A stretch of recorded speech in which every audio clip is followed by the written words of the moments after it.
Hello Nanded news में आप सभी का स्वागत है। चलिए जानते हैं आज की खबर। सब्सक्राइब कीजिए हमारे चैनल को और बेल आइकॉन को दबाइए हमारी लेटेस्ट वीडियो सबसे। वो तो हमें मिलना चाहिए। आप प्लीज आप इसके लिए बैठिए, हमारे सुनिए ना, सुलझा दीजिए। सुनिए ना, आपसे मेरा विनती है सर आप महाराष्ट्र के मुख्यमंत्री से या महाराष्ट्र के कैबिनेट से पैरवी कीजिए। वो मेरे पास आ जाए, हैदराबाद में बैठेंगे, हम बिल्कुल समझौता करेंगे, इसमें मेरे कोई एतराज नहीं है। सर हेलो, आप कह रहे थे sir this side right. Sir आप कह रहे थे कि बड़ा घोटाला हुआ है और वित्त मंत्री जो है निर्मला जी कह रहे थे कि सिचुएशन तो नॉर्मल है और जो कि उनके लिए नॉर्मल है भाई। तो सर आप कैसा देखेंगे इसको? उनके लिए नॉर्मल है, देश के लिए नॉर्मल नहीं है। आप क्या ऐसा है, नॉर्मल क्या चीज होता है भैया? देखो समझिए, आप ही ने खरीदा, मैंने खरीदा, गरीब आदमी, आप जैसा हम दोनों खरीदे, समझो। जो 3000 850 का एक क्या है उसको बोलते शेयर, एक शेयर था, हमको तो मालूम नहीं शेयर था, जिसका 1000 रुपए पे 1100 रुपए आए, तो मामला ठीक है कि बिगड़ गया? निर्मला सीतारामन तो बड़ा अकलमंद औरत है, वो जिसको चाहे जो चाहे बोल देती है। अब आप बोलिए मुझे, 4000 वाला 1000 पे आया तो अच्छा हुआ कि साफ है मामला कुछ गड़बड़ है? सिंपल बात है, इसमें कोई रॉकेट साइंस है क्या? देश के वित्त मंत्री के लायक समा कुछ नहीं है, ये तो मामूली आदमी साहूकार बता देगा गांव का। सर आपका डिमांड क्या रहेगा इस पे? मतलब क्यों जॉइंट पार्लियामेंट्री कमेटी डालो, इंक्वायरी करो, क्यों मना कर रहे हैं सरकार उसमें? लिफ्ट इरिगेशन से तेलंगाना ने इतनी प्रगति की है, तो आप आरोपों का राजकारण न करते हुए महाराष्ट्र शासन और केंद्र शासन से लिफ्ट इरिगेशन के बारे में आप क्या बातचीत करने वाले हैं अगले कुछ दिनों में? मैं आपको एक बात कह दिया, आप कहां तक समझ पाए मुझे नहीं मालूम। मैं सीधे फिर एक बार कह रहा हूं भैया, हिंदुस्तान के जो 41 करोड़ एकड़ कृषि योग्य भूमि है, हर वो एकड़ में पानी बिल्कुल दिया जा सकता है, अगर हिंदुस्तान के राजनेताओं के पास दिमाग हो, बुद्धि हो, सहनता हो, समझने की क्षमता हो। अगर सारे नेता तैयार है, मैं लीड लेने के लिए तैयार हूं, आप भी मेरे साथ चलिए, बिल्कुल बुलाइए, पूरे लोगों को बुलाइए, बैठते हैं। बीआरएस के पास लिफ्ट इरिगेशन का कुछ प्लान है क्या? प्लीज बताइए सब। मेरे पास नहीं, मैं कोई शास्त्रज्ञ नहीं हूं, लेकिन उनके बुद्धिजीवी अलग है।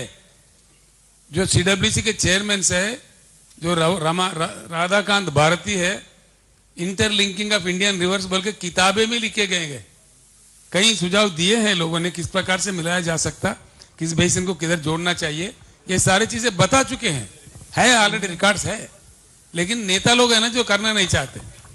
हेलो सर,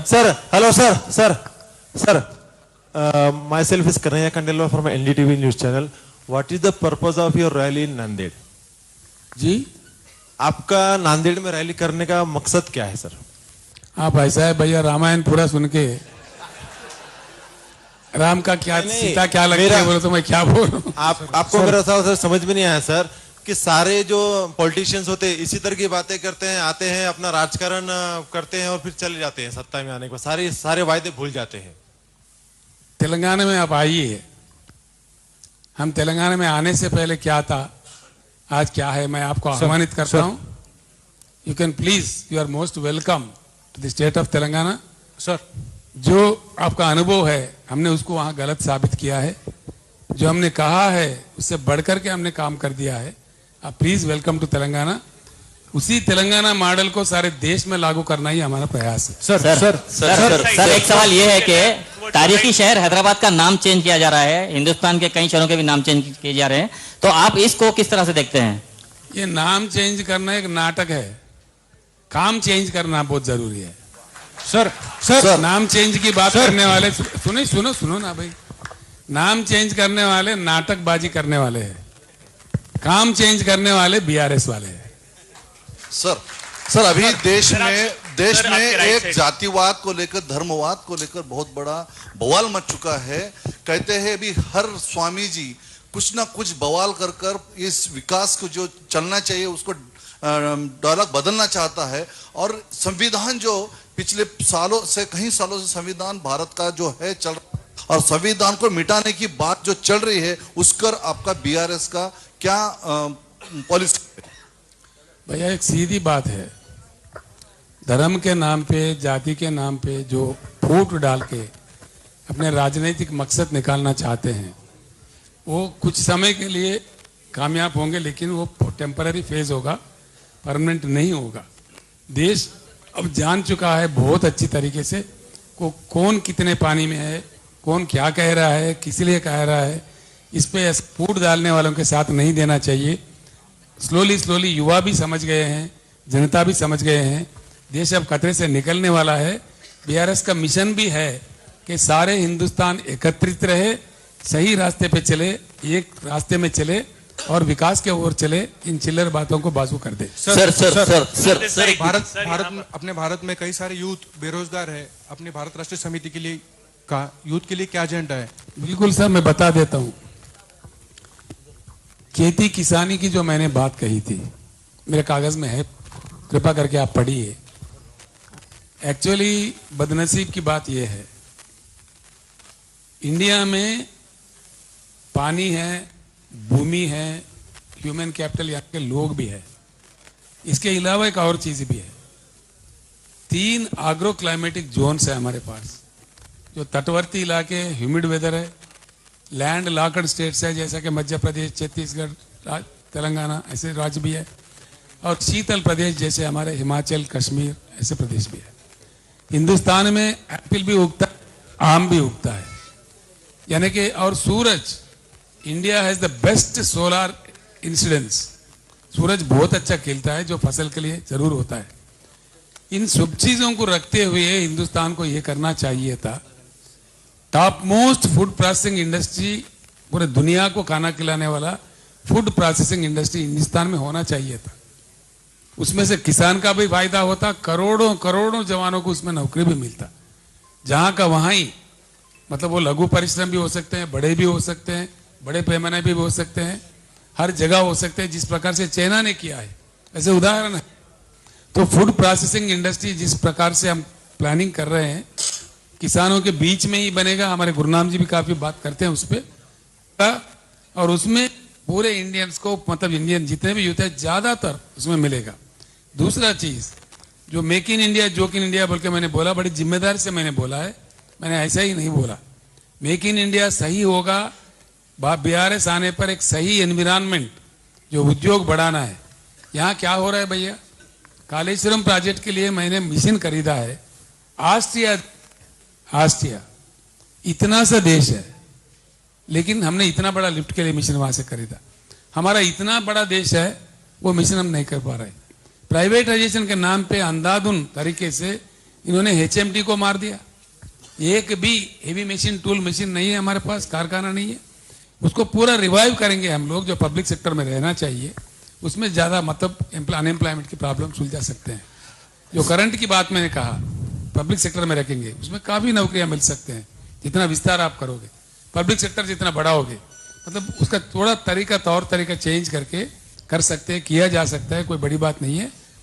हम आज, हमारे बदनसीबी है, इतना पानी, इतना शुद्ध पानी, इतना जमीन, इतने लोग काम करने वाले रखते हुए हम, हमारे बच्चे आज मैकडोनाल्ड के पिज्जा और बर्गर खा रहे, जो शर्म की बात है देश के लिए।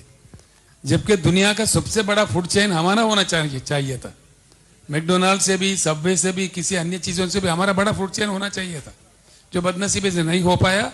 लेकिन बीआरएस का सरकार, हमारे लाइक माइंडेड का सरकार आने पर world's best food chain will be created in India. Sir की बात की है सर, आपने डिविसिव पॉलिटिक्स की बात की है। हाल ही में योग गुरु रामदेव, यूज कीजिए ना आप, रामदेव बाबा जी ने यूज कीजिए, माइक यूज कीजिए।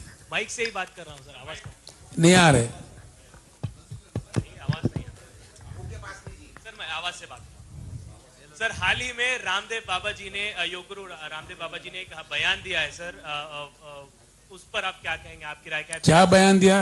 आप अखबार फॉलो करते हैं बहुत ज्यादा? नहीं, मैं नहीं पढ़ा भैया। रामदेव बाबा का कौन पढ़ते बैठता है? सर आप देश पढ़ने से टेररिज्म का रिडेम्पशन होता है। क्या है? नमाज पढ़ने से टेररिज्म का रिडेंशन होता है और साथ में जो क्रिश्चियंस और मुस्लिम्स हैं वो ऑब्सेस्ड है कन्वर्जन में, ये उनका बयान था। मैं नहीं सर इसी से जुड़ा मेरा एक सवाल है सर। देश में 2014 के बाद से, मोदी जी आने के बाद से जो हार्डकोर हिंदुत्व की जो पॉलिटिक्स हो रही है सर, जो हार्डकोर हिंदुत्व की पॉलिटिक्स है, सभी सेकुलर पार्टीज अनऑफिशियली तौर पे उसके पीछे चल रही है। तो आप अब जब ये भारत राष्ट्रीय समिति, आप भी उसके पीछे जा रहे हैं? नहीं मैं पीछे सीधा सवाल है सर, मैं बता रहा हूँ आप भी उसके पीछे जा रहे हैं। नहीं मेरा सवाल आपसे, इल्जाम हम भी दे सकते हैं आपके ऊपर। मैं आप पे इल्जाम उसको काउंटर कैसे करेंगे आप? सभी कौन चल रहे हैं भाई? सभी के ऊपर आप यूं ही टोक देते। सभी मतलब मेरा गलत बात है। नहीं सभी के मैं आपके ऊपर आरोप नहीं लगाया सर। सर आप एक नेशनल पार्टी बनने जा रहे हैं और देश की राजनीति में एक अल्टरनेट और एक समाप्त करना चाह रहे हैं।